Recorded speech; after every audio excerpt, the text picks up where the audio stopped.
Hello guys. അങ്ങനെ നീണ്ട ഒരു മാസത്തിന് ശേഷം ഞങ്ങൾ മ്യാമൻ തിരിച്ചു പോവാണ്. ഓൻ പോകുമ്പോൾ ഓനക്ക് എന്തെങ്കിലുമൊക്കെ സർപ്രൈസ് കൊടുക്കണ്ടേ. അപ്പം അതിന് വേണ്ടിയിട്ട് ഞങ്ങൾ സ്റ്റുഡിയോ പോയതാണ്. പക്ഷെ വിചാരിച്ച പോലൊന്നും അവിടുന്ന് നടന്നില്ല. ഇതിൻ്റെ പിന്നാലെ ഓടലിരുന്ന് ഞങ്ങൾക്ക് രണ്ടുപേർക്കും പണി. അവൾ ഓടണ്, നിരങ്ങണ്, ഡാൻസ് കളിക്കണ്. എന്താ പിന്നെ ഒരുവിധം എങ്ങനെയൊക്കെയോ പറഞ്ഞൊപ്പിച്ച് സാധനം വാങ്ങി അതിനെടുത്തിട്ട് ഞങ്ങൾ വേഗം വീട്ടിലേക്ക് വന്നു. കാരണം വൈകുന്നേരം പോവും, അപ്പോഴത്തേനും അവിടെ എത്തണം.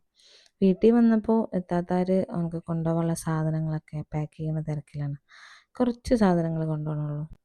ഇനി ഇതേപോലെ ഇവൻക്കും പെട്ടി പാക്ക് ചെയ്യണം ഇൻഷാ അല്ലാ. പിന്നെ ഈ പൊട്ടനും. അങ്ങനെ എല്ലാവരും വന്ന് ചായയൊക്കെ കുടിച്ച് വീട്ടിൽ ഉണ്ടാവുമ്പോൾ എന്തായാലും ഒരു രസമാണ്. എന്താ ചെയ്യുക, പോവാതിരിക്കാൻ പറ്റില്ലല്ലോ.